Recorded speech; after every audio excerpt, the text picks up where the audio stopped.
Salve, eu sou o Vitor Gatti. E eu sou a Vivi Espínola. E esse é o Peixe Vermelho, o primeiro e único podcast progressista de Piraju. Aqui a gente vai tratar de assuntos do interesse da nossa cidade de uma forma politizada. A gente não vai simplesmente trazer as notícias, a gente vai discutir as notícias e vamos trazer convidados especiais para debater junto com a gente. Nosso objetivo é mostrar de forma crítica como a política afeta o nosso cotidiano.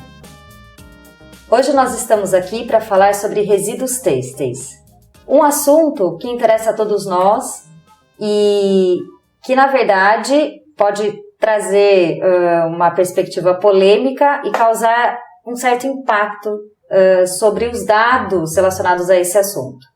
E para falar sobre isso, nós temos aqui o André, que é formado em estilismo e moda, né, André? E o Vitor Gatti, membro da ONG TQP, que vai articular com a gente algumas questões para que o André traga e nos responda. Bem-vindo, André. Obrigada pela sua presença. Ótimo estar aqui com vocês. Vamos lá, André. Quando a gente fala, né, de resíduos têxteis, a gente está falando da indústria da moda, a gente está falando, na verdade, da produção de roupas no mundo. Considerando isso, o que é que você tem a dizer sobre o que são esses tecidos que vestimos? Qual é o impacto que ele gera? A gente está vestindo plástico, é isso? De maneira geral, sim, né? Primeiro, eu acho importante a gente entender o que são resíduos têxteis, né? Que eles vêm da fibra têxtil, né? Fibras têxteis a gente pode separar em 3 categorias, né? Fibras naturais, fibras artificiais e fibras sintéticas. Né? A fibra é o filamento que é usado para fazer o tecido, para fazer a trama do tecido. Dentro das fibras naturais, a gente pode dividir as fibras animais, as fibras animais. Né? Dentro das fibras animais, a gente tem a seda. Ah, sim. Isso, a seda, a lã, o couro. O couro, ele não é fio, né? Mas ele é usado para o vestuário, sim, que é de origem animal, né? Dentro das fibras naturais, a gente tem, por exemplo, algodão, tem juta, rami, cânhamo, linho, e dentro a gente tem até fibras minerais, que o amianto é uma fibra mineral, né? Ele não é usado ali dentro do vestuário, mas é uma fibra mineral e é usado para fazer tecido também. Nossa, não sabia. E é um veneno, né? Sim. Proibido até, isso, né? E temos as fibras sintéticas. O amianto é usado para quê? Para fazer tecido? Ele é usado para fazer... Eu não sei se ainda é usado, mas era usado para colocar dentro de geladeira, se não me engano. Sim. Fazer aquele isolamento. Mas é proibido hoje, né? É proibido. Tá. Mas é uma fibra mineral, sim, né? Tem gente que não sabe que existe fibra mineral. Verdade. Temos as fibras artificiais. As fibras artificiais, elas têm um pezinho ali no natural e um pezinho no sintético.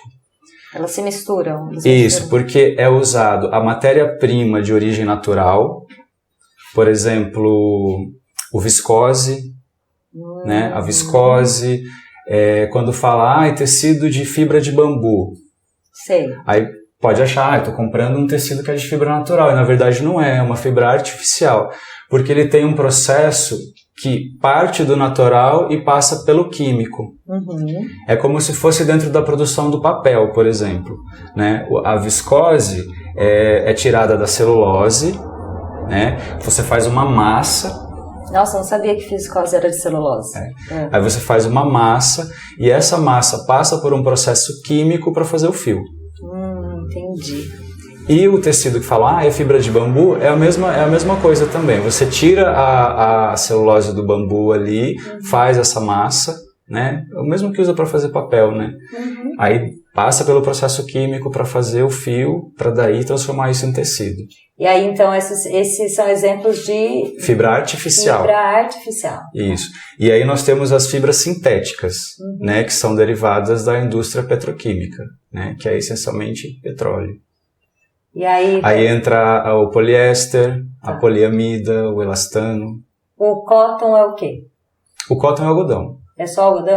O cotton ele pode ser só algodão, que daí é uma malha, né? Ou ele pode ter o elastano também, né? Aí colocou o elastano e já enfiou o petróleo no meio. A lycra, por exemplo. A lycra também. É sintético. É sintético. Uhum. Então, aí você tem as misturas, né? São todos derivados do petróleo. São jeitinhos de plástico, são plásticos. Sim. Em alguma medida. Um dos artifícios da indústria têxtil, às vezes, é colocar um nome para disfarçar ali, como acontece com o do bambu, por exemplo, né? Ah, sim. Falar, olha, tecido de fibra de bambu, nossa, super ecológico, só que não. Quando falam, por exemplo, né, tem essas ecobags que vendem e falam assim, ela foi produzida com garrafas PET. Na verdade, a base também é essa de usar o plástico, sim, recicla ele, dá um reuso, mas... A ecobag, o conceito de ecobag, ele está muito mais na reutilização da matéria-prima do que necessariamente sobre a matéria-prima, né? Sim. Em questão de decomposição, então, essas fibras sintéticas, elas são tão danosas quanto qualquer outro resíduo plástico, então, para o meio ambiente. É plástico. É plástico. Tanto é que, por exemplo, na queima, quando você vai queimar, por exemplo, um tecido de fibra natural, né, ele tem um cheiro diferente, ele vai virar cinza ali, né? O tecido de fibra artificial, ele pode ter, assim, o cheiro do papel queimado mesmo. Agora, a fibra sintética, se você queima ela vira uma pérolazinha, ela vira um plástico ali mesmo, né? Entendi. Tanto é que, por exemplo, se você tiver algum acidente com fogo, alguma coisa, se você tiver com uma roupa de material sintético, aquilo vai derreter e vai grudar na sua pele. É verdade. Puxando um pouco de gancho, já que você está falando, né, da queima de tecidos, é muito comum a incineração, né, de tecidos como um jeito de dar fim ao resíduo têxtil. O que você fala sobre isso, André? E quais seriam as alternativas? Olha, hoje a gente pode entender que o destino final que é dado para os resíduos têxteis, ele está muito envolvido também com o poder aquisitivo de quem produz o resíduo têxtil. Por exemplo, eu já trabalhei em marcas de grifes que desfilavam no São Paulo Fashion Week, que tinham, por exemplo, estampas exclusivas, né? Eles compravam o tecido com estampas exclusivas, fazia todo o corte, manda para as confecções, só que já vai tudo cortado para a confecção, o resíduo fica lá dentro da empresa. Quando a produção é feita fora, a confecção que é contratada precisa devolver todos os resíduos. Entendi. Porque daí manda incinerar, para não correr o risco de que os retalhos dos tecidos com aquela estampa exclusiva vá parar em algum lugar e vir algum tipo de produto que não está vinculado com a marca. Nossa, mas a preocupação então não é nem com relação a descarte no meio ambiente. A preocupação é manter a exclusividade. A exclusividade. Tanto é que você pega também grandes marcas conhecidas mundialmente, internacionalmente, como Hermès, por exemplo. Eu acho que o ano passado teve um buchicho assim, de que a Hermès mandou incinerar assim, toneladas de roupas. Porque eles não passam nem para uma venda mais barata, né? Porque assim, não pode vender a roupa mais barato, então vai ser incinerado porque não pode ter outro destino, né? E quando por uma questão de marca mesmo, de ser uma marca de alto padrão. Aí quando não existe essa questão da exclusividade, né, que está muito relacionado com esse pensamento elitizado, aí vai para o aterro sanitário, aí vai para o lixo mesmo. E elas poderiam ter alguma outra destinação? Ah, sempre. Poderia. Falando um pouquinho de maneira assim, mais da nossa realidade, mais próxima a gente, tem um projeto na USP chamado Sustex Moda, e é muito interessante porque é um grupo de cientistas que criou um projeto para fazer o tratamento não só dos resíduos têxteis, mas também tem um cunho social, né? Que a mão de obra utilizada nesse processo, ela é essencialmente de população de rua e pessoas em extrema fragilidade. E eles têm um projeto muito legal, que eles estão montando uma planta de beneficiamento para fazer o trabalho cíclico ali, de recolher resíduos têxteis do município de São Paulo, né, que eu estava comentando até ali por fora com vocês, que assim, os números são assustadores. Né, assustadores. O Brasil é a quinta maior potência de produção têxtil do mundo, dentro de uma indústria, a indústria da moda, que é o segundo maior poluidor do mundo. Só perde para a indústria petroquímica. Nossa, esse é um dado alarmante. Alarmante. E que traz também essa preocupação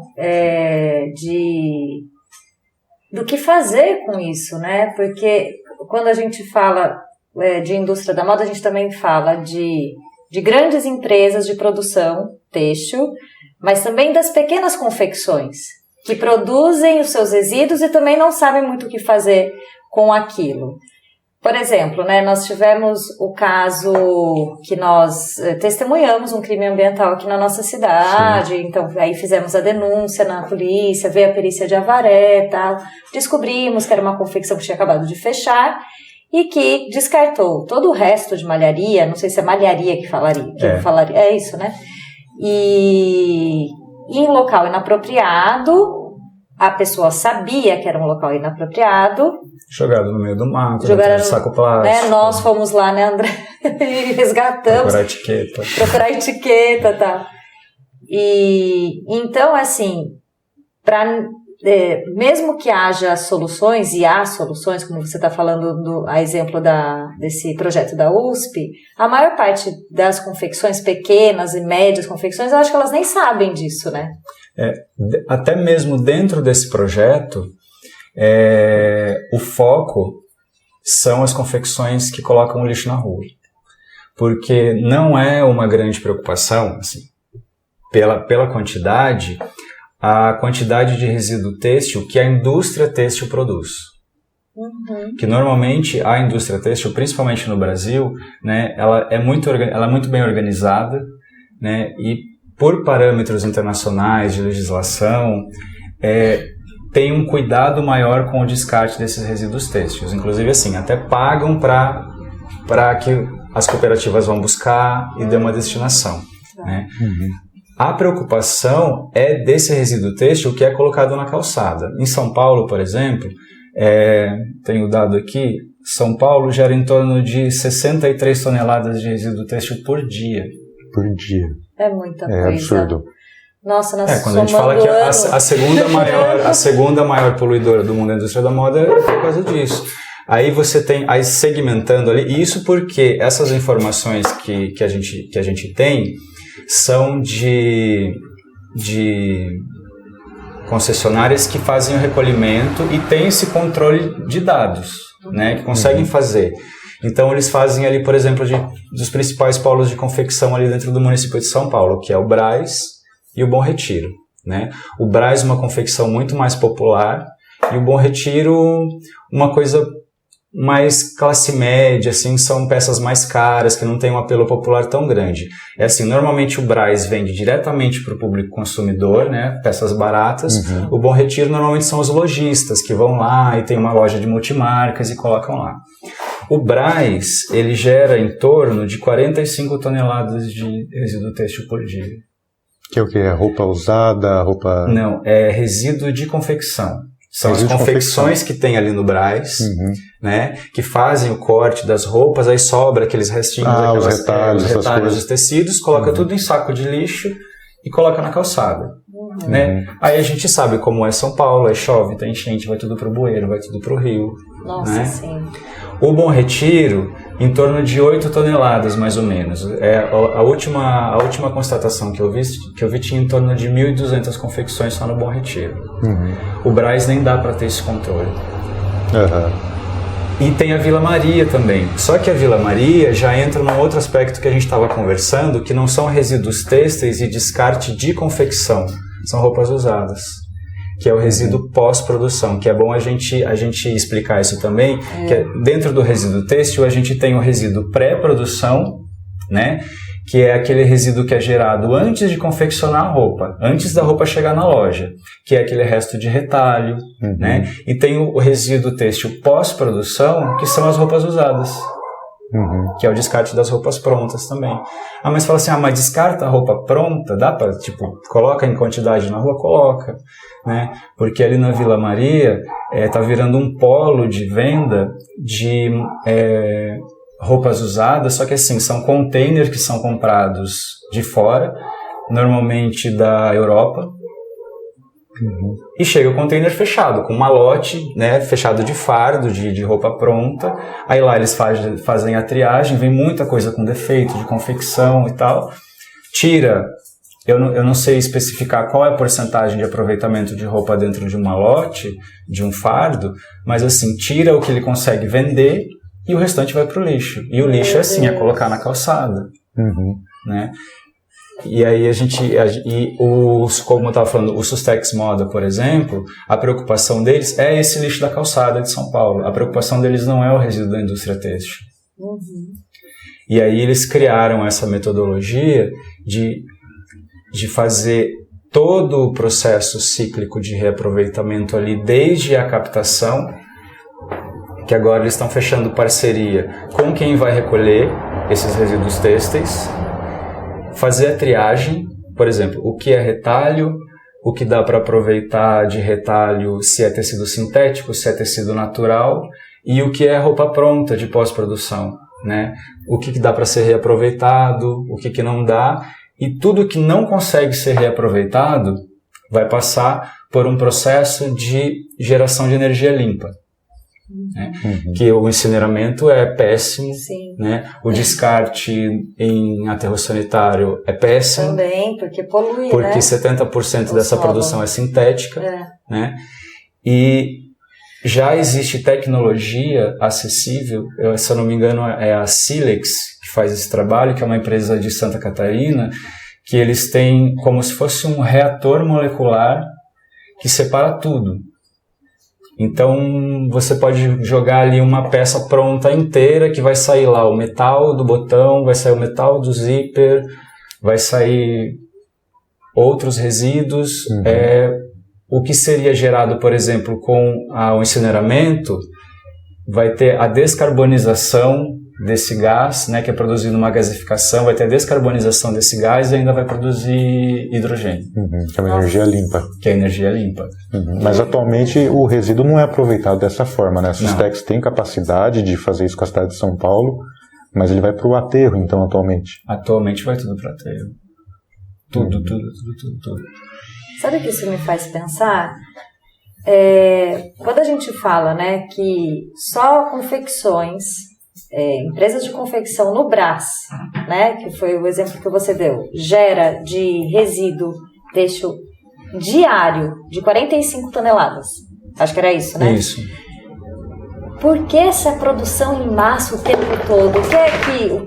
Isso tem a ver com uma indústria da moda? Tem a ver com o estímulo ao consumismo? O que você vê com relação a isso, André? O que você teria a nos dizer com relação a essa loucura que é o estímulo, né? A compra incessante de roupas? Parece até um aspecto psicológico, coloca na cabeça das pessoas, né? De que compre, fique na moda, e essa moda que fica se transformando. E cada vez mais rápido, né? Eu até estava te perguntando, fast fashion, que eu estava perguntando para você.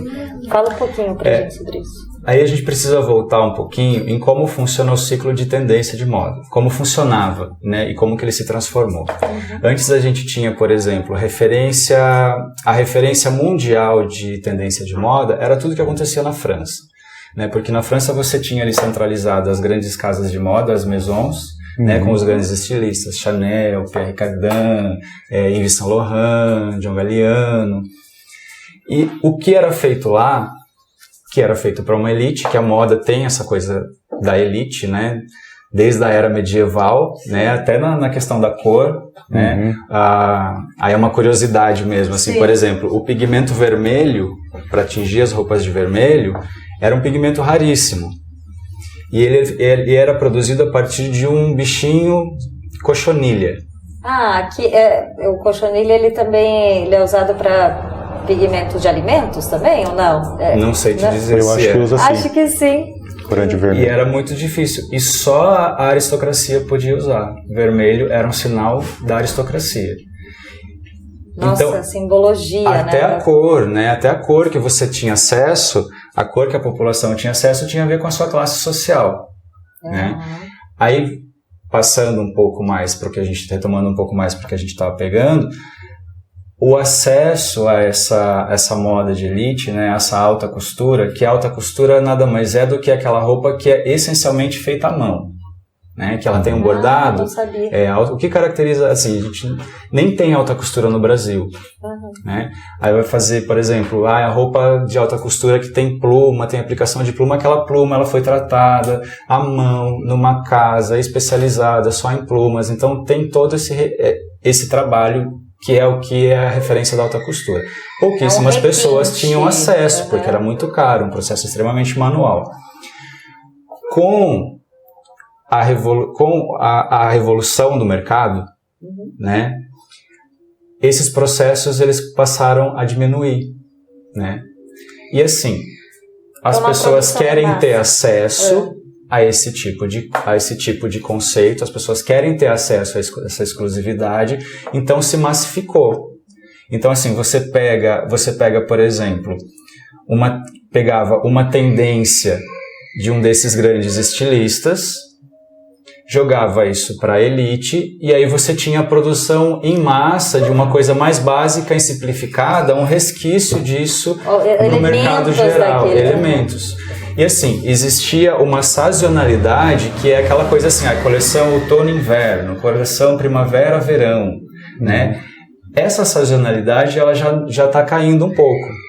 Sim. Caindo um pouco não, ela praticamente sumiu, porque ela não está mais envolvida com outono e inverno, com primavera-verão, ela está envolvida com, assim, a rapidez com que o mercado consegue produzir e lançar novas tendências, porque você estimula o consumo, né? E aí entra em questões como a gente estava falando, por exemplo, sobre o consumismo, sobre a vaidade, sobre a indústria da beleza, né? E mexe mesmo, tem uma relação, né? Cria-se uma relação com a autoestima, sim, o sentimento de estar bem vestido ou de forma exclusiva ou para poucos, ou enfim, com o desejo também de ter.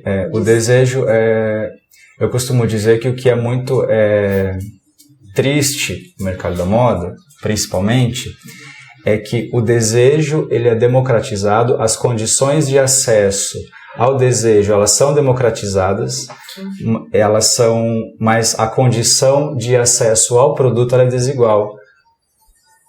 Sim. Então você tem acesso, por exemplo, um menino hoje da periferia, ele tem acesso ao desejo daquele tênis de R$1.200, ele tem acesso a todo o universo imagético, conceitual que envolve ter aquele tênis, quem ele pode ser ou quem ele pode parecer ser com aquele tênis, mas as condições de acesso a esse produto ele não tem. Então é impossível falar sobre consumismo sem falar sobre desigualdade social. Está sempre, toda vez que a gente vai conversar, tem uma relação direta, né? Quando a gente vai falar de impacto de meio ambiente e tratamento da vida mesmo, sem dar conta, a gente não consegue não dar conta dos aspectos sociais mesmo, né? Ligado à indústria da moda, a esse desejo que permeia o emocional, especialmente de adolescentes, né? E ficam desejantes daquele... E vira o ciclo da miséria, porque ele tá, não só, essa desigualdade, ela não só tá ali no desejo e a condição de acesso ao produto, mas ela tá na produção também. Porque daí você cria um mercado que precisa de produtos que tenham a mesma linguagem visual daquele tênis que custa R$1.200, mas ele precisa custar barato. Aí você entra na pirataria. E aí você precisa de uma produção barata. Aí você trabalha com mão de obra análoga à escravidão. Aí você entra na questão social de novo. Porque se você pensar assim, às vezes a gente até fala assim, nossa, paguei R$5 numa camiseta. Aí se você for parar para pensar, você fala assim, se você pagou R$5 numa camiseta, imagina o valor de produção dela. O quanto custou para fazer esse tecido, o quanto você pagou para costurar essa camiseta, quanto que essa pessoa recebeu, quais são as condições em que ela trabalhou, em que ela se sujeitou a trabalhar. Para chegar com lucro para você conseguir chegar com um lucro de... O cara vendeu você a camiseta por R$5, ele está lucrando. É assustador, né? Como assim, né? Como que chega nesse lugar? E aí que entra também na nossa consciência de consumo, né? Total, então. Daí, já fazendo o gancho, você acha que brechós, por exemplo, são uma boa alternativa? São. Porque são roupas usadas, né? Que já são roupas usadas por outras pessoas, estão ali e tal. É uma questão de aprender a garimpar, né? Os brechós, eles são uma boa opção, mas se a gente for pensar também... Houve uma glamorização de brechós. Eu tô dizendo assim... mas a gente tem gourmetização de tudo hoje, né? Se gourmetiza. E tem até a ver com a condição econômica que a gente vive hoje, né? Uma crise, poder de compra cada vez menor, é natural que o brechó se torne um objeto de desejo que antes não tinha. Sim, e essa gourmetização que a gente está falando, ela entra no que a gente acabou de conversar, por exemplo, que assim, você tem brechó, que teoricamente é aquele lugar onde você vai comprar um produto mais barato, de segunda mão, só que daí de repente tem um brechó que você precisa marcar horário para ir. Porque não é todo mundo que pode entrar lá. Aí você já entra na seletividade também, na exclusividade. De novo, né? Você fala, tem, se eu não me engano, em Londrina, tem um brechó que você precisa marcar horário para ser atendido. E vai naturalmente vender só peças assim, As usadas de outro padrão, né? Você limitou assim, você falou que é para poucos, você já cria uma demanda gigantesca. Uhum.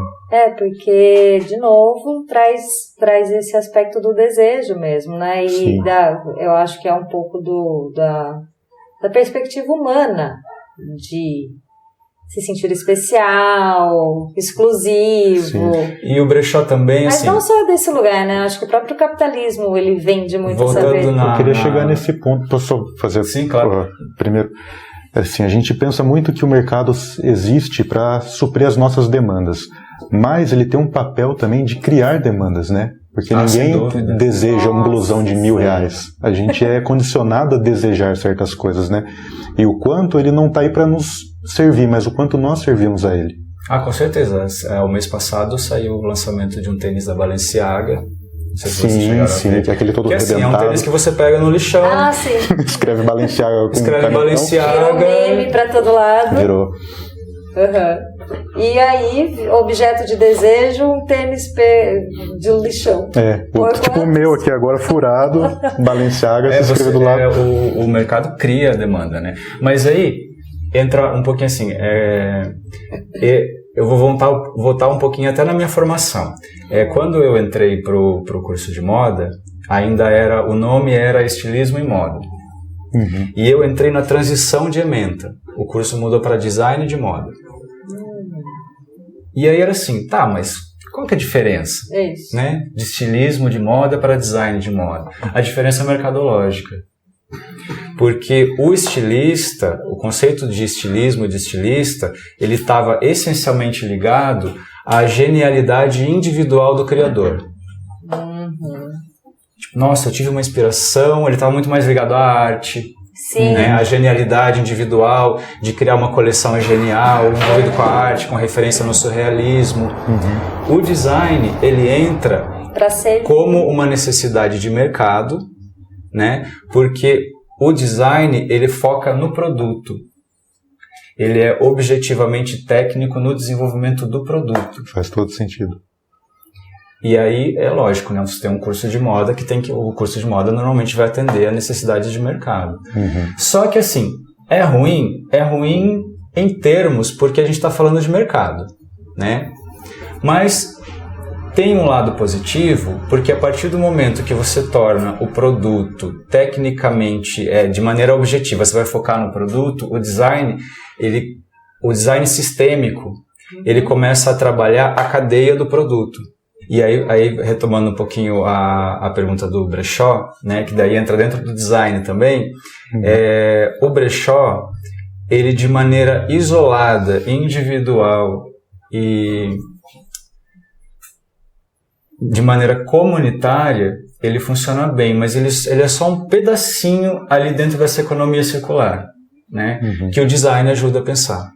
Né, que tem esse conceito de design sistêmico. Você tem o design, que é o design só do produto, né, que o design o mundo da moda, ele funciona como um catalisador, né? O criador ali, quem vai criar uma coleção, ele funciona como um catalisador. Ele vai perceber questões da realidade social, questões culturais e vai transformar num produto, né?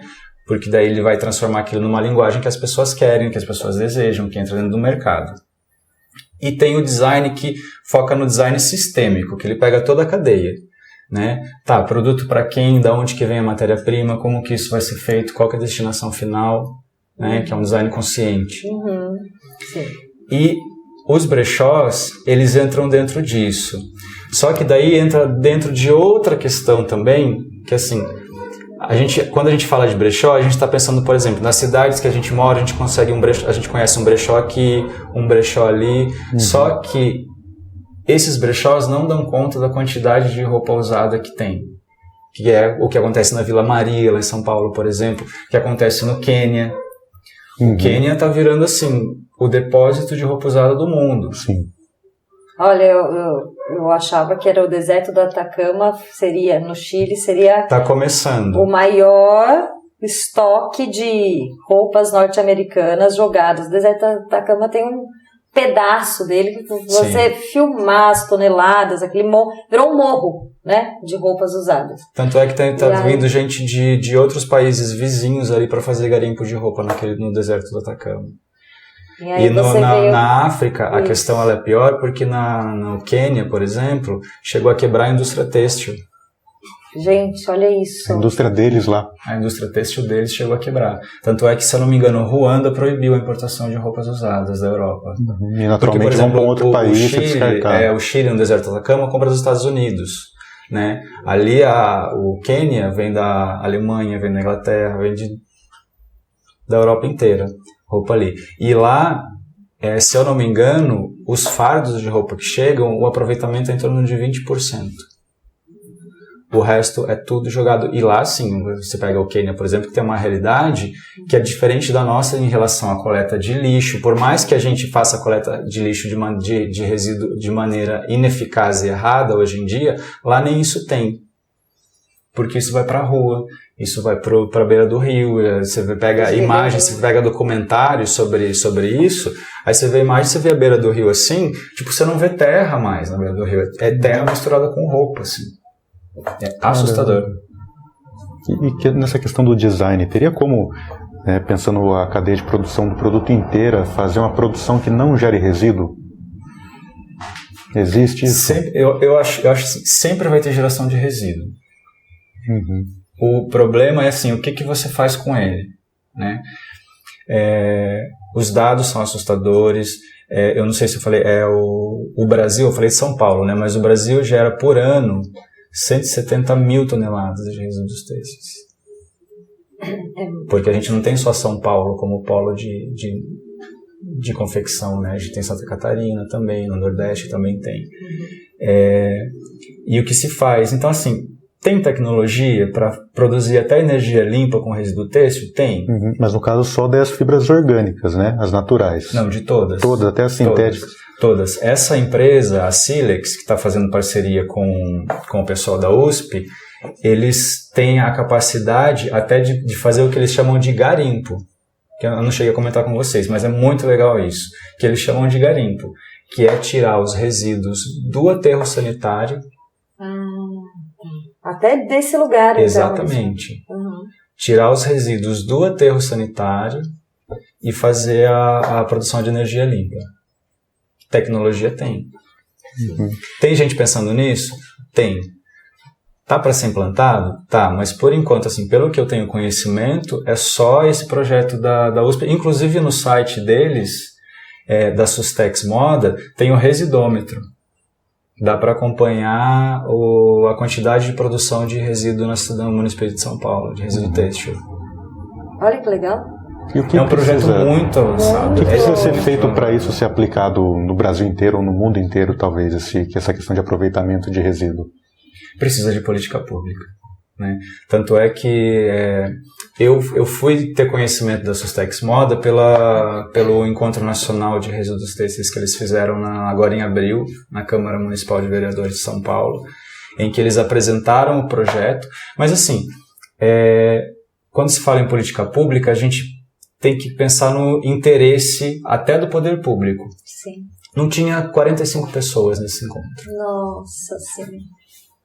Não interessa porque não tem uma relação direta com os grandes empresários, com as necessidades mercadológicas que as próprias pessoas envolvidas na política entendem como, né, aspectos de ações que tragam lucros, né, pessoais ou de interesse dos seus grupos. Mas o que o mercado, grande parte dele ainda não entendeu, tem uma pequena parte que já compreendeu isso, que normalmente são as empresas que pagam para ter uma destinação correta do resíduo têxtil, que tem o próprio tratamento de água dentro da própria empresa, né?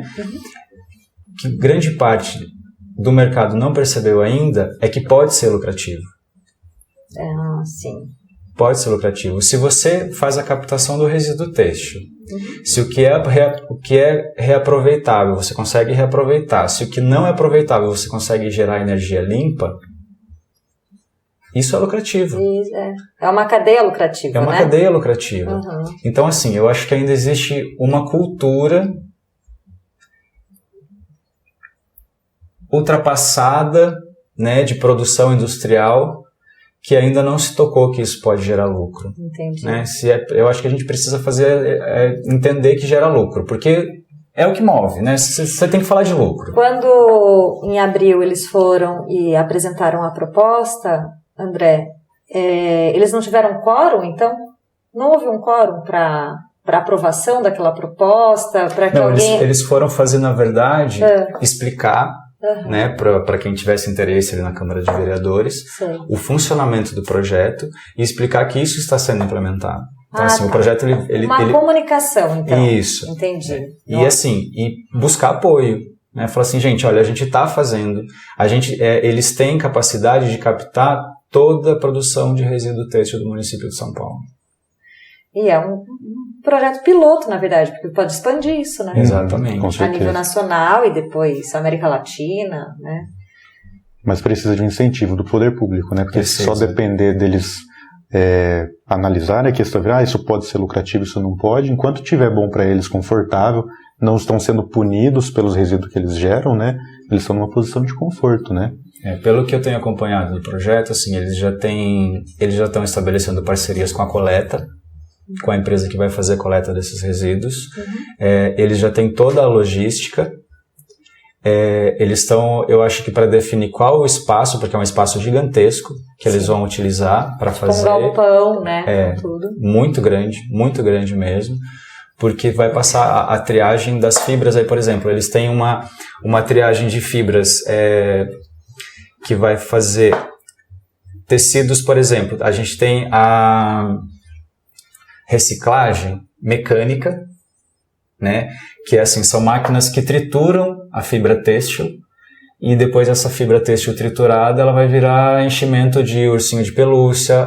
Normalmente quem mais consome esse tipo de resíduo têxtil triturado é a indústria automobilística, deve ser para enchimento de estofamento de carro, e tem a química também, né? Que daí entra dentro dessa geração de energia limpa. André, aí tem as cooperativas, trabalham com cooperativas de catadores. E como, assim, nós, pessoas comuns, cidadãos, podemos colaborar nesse processo todo?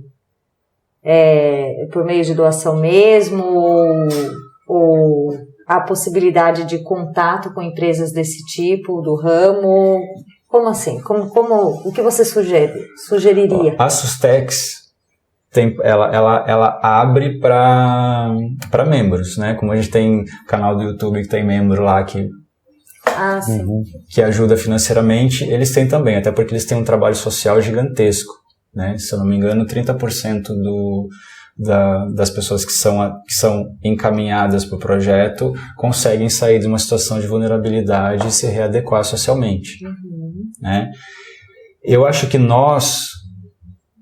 a gente pode ter mais critério com o que a gente compra e o que a gente descarta e quando a gente descarta, né? Para não ficarmos escravos desse lugar desejante de comprar, né? Que aí é um contraponto do fast fashion, que é um novo conceito, que é o slow fashion, né? Que é a moda lenta. Eu não gosto muito de termo em inglês, eu acho que a gente tem palavras lindas da língua portuguesa, eu não gosto muito dessas nomenclaturas em inglês. Que é a moda lenta. Né? Que a moda lenta, o slow fashion, ele está muito mais ligado com o consumo consciente. É você saber de onde vem o produto que você está comprando, se esse produto utilizou mão de obra que foi paga decentemente. Ele não está envolvido com a sazonalidade das tendências. Né? Ele está muito mais... Aí eu acho que entra até muito mais a parte criativa, porque você compra muito mais a partir do conceito de criação das peças do que propriamente se é primavera, verão. Sim. Mudou a estação, eu tenho que comprar outra roupa, né? É desconstruir um pouco esse consumismo, né? E pensar mais quanto tempo essa peça vai ficar com a gente, né? Quanta roupa você precisa no seu guarda-roupa? Sim. E pensando também, acho que um jeito da gente pensar, né, nesse consumo mais lento mesmo, é fazer a compra, adquirir peças que sejam coringas. Sim. Né? Porque, por exemplo, eu não me esqueço, na década de 90, final da década de 90, por exemplo, estava muito em moda a calça Saint-Tropez. Eu usava, que ela ficava aqui, ó.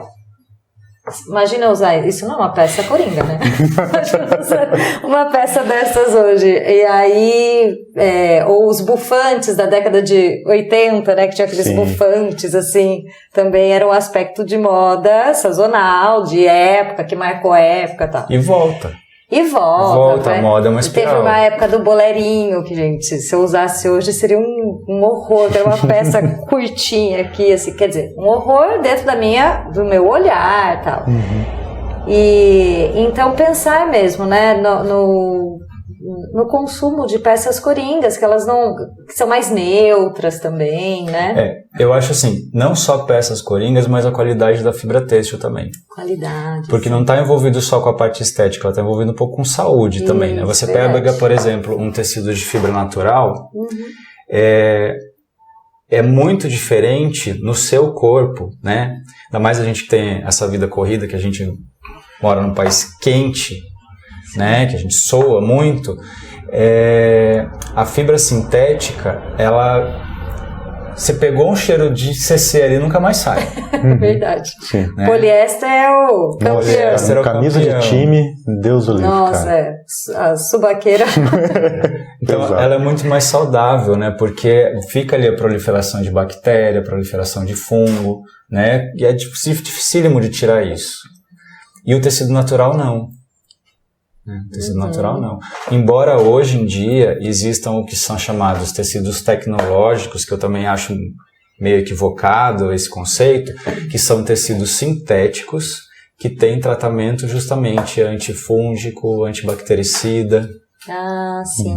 São as camisas de time, as originais no caso, as que ficam fedendo são as falsificadas que a gente compra por 10ão na feira. Não, mas tem coisas interessantes. Por exemplo, máscaras. Máscara. A Unicamp criou um tecido antibacteriano na época. Eu comprei. Você comprou? Tem uma marca que vende só roupa básica, assim. Eles vendem camiseta, tipo essas camisetinhas pretas, básicas.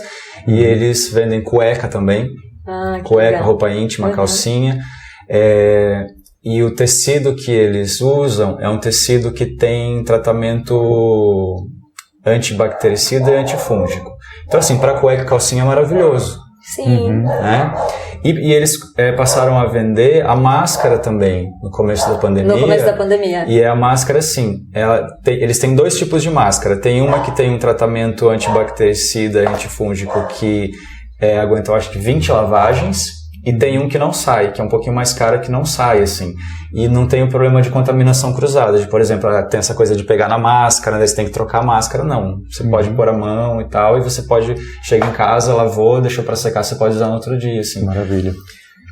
Tem coisas interessantes. Sim, né? certeza. A gente não pode também ser tão arredio com a tecnologia, assim. A gente só tem que saber usar ela, né? Ela tá aí pra não servir. Né? Sim, tem coisas incríveis. Hoje em dia já se fala de fibras têxteis com nanotecnologia, que são os tecidos inteligentes. Né? Tecidos que têm, assim, estão em desenvolvimento ainda, que tem memória, mas memória de dados mesmo. Nossa, gente. E serviria para quê essa? Hoje, inicialmente, eles são mais voltados, assim, desenvolvimento para a área esportiva, para monitoramento de temperatura corporal e medicina também, né? Gente, que loucura! Daqui a um tempo você tem tecido. Laboratórios de sangue, laboratórios de exame. Daqui a pouco você fecha a camiseta, sai análise de dados. Sai, monitora tudo.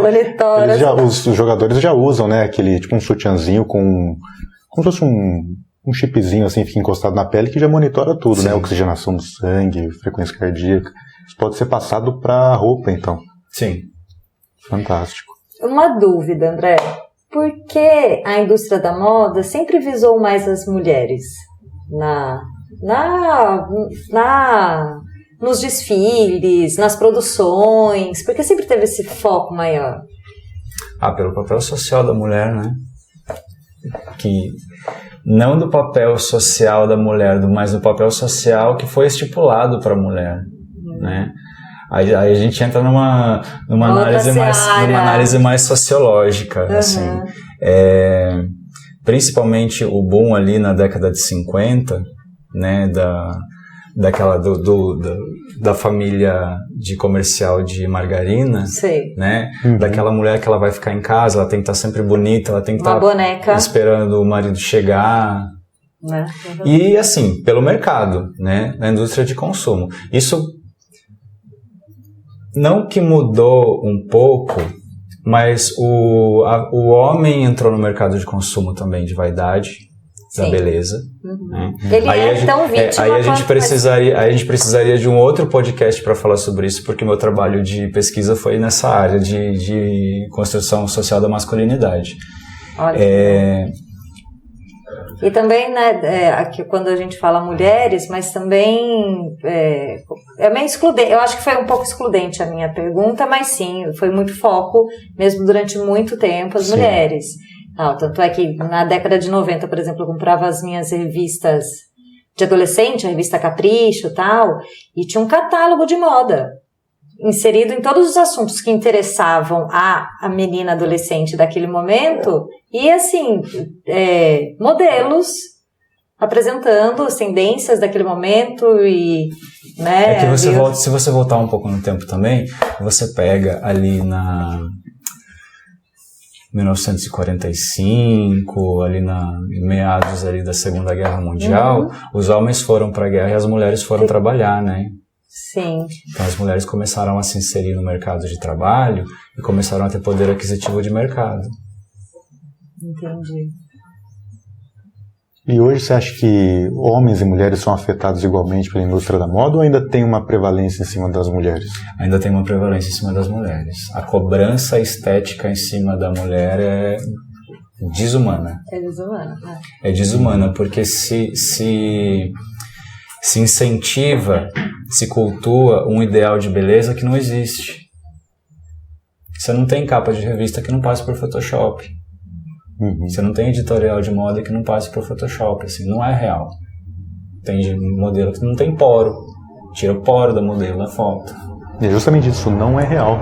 Não é real, literalmente. Então, e aí você causa uma frustração gigantesca, né? Porque ele nunca vai ser alcançado. Isso é verdade. Dá um outro episódio de conversas, porque daí a gente pode falar muito sobre esse lugar de aceitação do corpo, né? De corpos reais, enfim.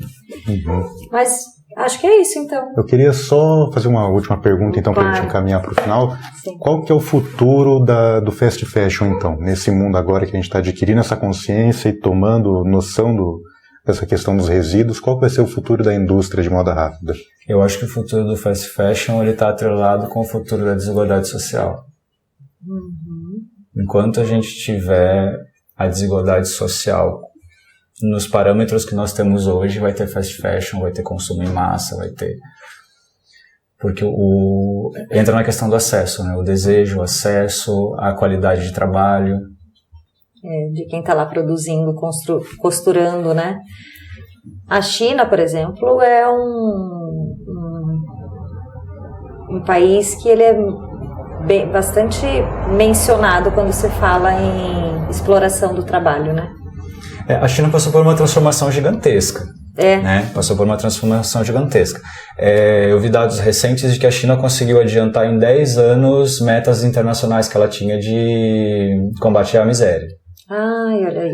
Então, assim, está se caminhando, né, para melhorias. É difícil, como eu comentei com o Victor, e é difícil também a gente ter acesso a informações a esse respeito, né? Porque, né, a problema de acesso à informação lá existe. Sim, né? E a questão real, da própria informação nossa, que a gente recebe informação que vem diretamente do Ocidente, dos conglomerados de mídia, Estados Unidos, Europa. A gente Sim. não tem um canal direto de comunicação com o Oriente. Mas a gente não precisa ir muito longe. A gente tem trabalhos análogos à escravidão em São Paulo. E tem muito. Com refugiados, Grande com pessoas que parte vêm... da mão de obra que produz, que confecciona a moda brasileira hoje é boliviana. Então, pessoas que vêm e ficam trancafiadas, né, trancadas mesmo, né, dentro desses, como é que chama? Desses sobrados, né, e aí alguém vai lá e denuncia. Tem lugar que mora 20 pessoas em 4 cômodos. Tem gente que dorme embaixo de máquina de costura. E tem assim, tem coisas absurdas, assim, eu já vi denúncias, eu consegui trabalhar assim, eu saí da faculdade e eu já saí empregado, assim, eu fui trabalhar numa das grifes que desfilavam São Paulo Fashion Week, fazia edição São Paulo Fashion Week, que é um universo. Aí eu passei também pelo Bom Retiro, que é outro universo, completamente diferente, é outra realidade. E assim, você vê, já cheguei a ver casos, por exemplo, de marca de roupa que mandava a produção, por exemplo, mandava para fazer camisas de seda. Eles cortavam e mandavam na facção, que chama de facção, né? A marca normalmente é assim, desenvolve dentro da marca, o tecido chega dentro lá da marca, aí tem um cortador, tem um modelista, né? Faz as modelagens das roupas, aí tem o cortador. O cortador vai cortar todas as peças, vai colocar tudo em fardinho e vai mandar para a facção. Vai ser costurado e vai voltar. Já vi casos, por exemplo, de uma marca mandar blusas, por exemplo, para fazer numa facção e pagava 50 centavos por peça. Alto, isso é um valor alto. Tá? Digamos que pagava 50 centavos por peça para fazer uma blusa, uma camisa. Sei. Se eles estragassem uma peça, lá no processo de costura estragou a peça, eles tinham que pagar o preço final da peça na loja. Meu Deus do céu. Então, assim, a gente nem precisa ir para a China, a gente está com uma realidade esfregada na nossa cara. A gente tem denúncias de grandes marcas brasileiras que tiveram denúncias eu acho que a Amy Officer, se eu não me engano, um tempo atrás, alguns anos atrás, teve um problema com isso. Tem uma bastante famosa, acho que foi a Daslu. Sim, Daslu. Então, só que assim, nem sempre... A Zara, que não é brasileira, mas que também tem várias denúncias, né? Nem sempre a marca sabe. Não estou tirando a responsabilidade das marcas, porque tem uma responsabilidade também do quanto paga por peça, que vai procurar o trabalho mais barato. Se você vai procurar o mais barato, você vai acabar contratando mais precarizado, né? Mas acontece, por exemplo, de uma marca contratar uma confecção. Quando eu trabalhei na grife, por exemplo, quando você ia contratar uma facção para costurar as roupas, o chefe de produção ele tem que ir lá na facção para fazer uma vistoria, para ver se tem o espaço adequado, para ver se porque se de repente bate uma fiscalização no lugar desse e tem uma etiqueta da marca lá, já era. Já era, isso é um problema gigantesco. Só que pode acontecer dele ir lá, fazer a fiscalização, só que a pessoa que ele contratou dessa facção repassa o trabalho para outras pessoas que têm um trabalho precarizado. Então, assim, falta monitoramento, mas aí não é só monitoramento das marcas, falta monitoramento do poder público também. E o quanto também ele não está envolvido com isso, né? Exatamente. A questão da fiscalização, né, de ganhar por fora nessa questão.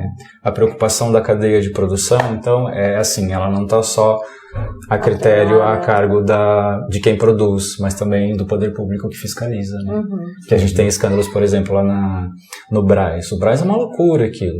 O Brás, assim, você tem a feira da madrugada, que durante a noite toda, eu acredito que 90% de toda aquela gente que está vendendo roupa lá nas barraquinhas são bolivianos, que vieram para trabalhar para as facções, para as marcas.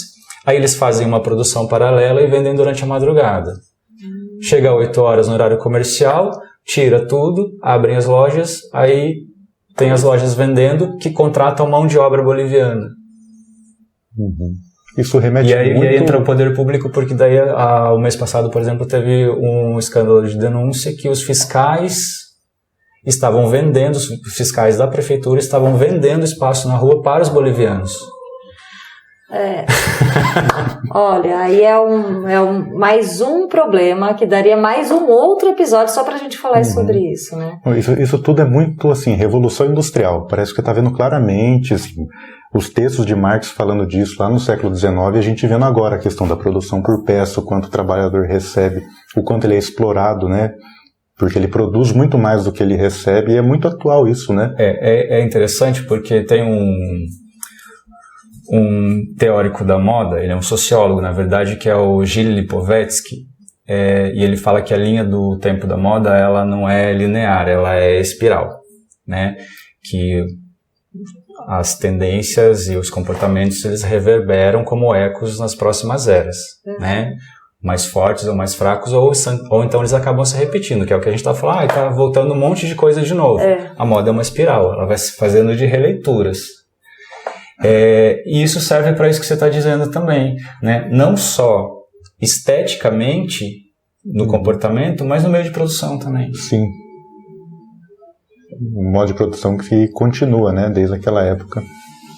Bom, pessoal, a gente está finalizando esse vídeo, um vídeo que trouxe muito esclarecimento, muitos novos conhecimentos, muita informação que eu mesma não tinha. Muito obrigada, André. Obrigado. Por essa aula que você nos deu. Toda vez que a gente vai conversar, né, Vitor, com pessoas, a gente acaba... encerra sempre falando, uau, que aulão. Era para ser um podcast, mas virou um grupo de estudos, né? E com todas essas informações, o que a gente pode entender é que o consumo consciente né, do que vestimos, tal, eu acho que é um caminho para um futuro menos oneroso para o planeta Terra e para a própria humanidade. Entender que resíduo têxtil não é lixo, resíduo têxtil é matéria-prima, e se não vira matéria-prima, pode virar energia limpa. Maravilhoso. Acesso a gente tem, né? E só precisa de interesse mesmo, principalmente do poder público, de colocar isso em prática. Não, justamente, serviu muito para elucidar essa questão e para a gente pensar também na questão macro da indústria, né? O papel que ela tem sobre a gente e a nossa condição de trabalhador nessa sociedade. Exatamente. É isso, obrigada, gente, por nos ouvir. Obrigado. E até o próximo. Você ouviu o Peixe Vermelho Podcast, uma produção independente. Siga nossas redes no Instagram, Twitter e Facebook e nas principais plataformas de streaming.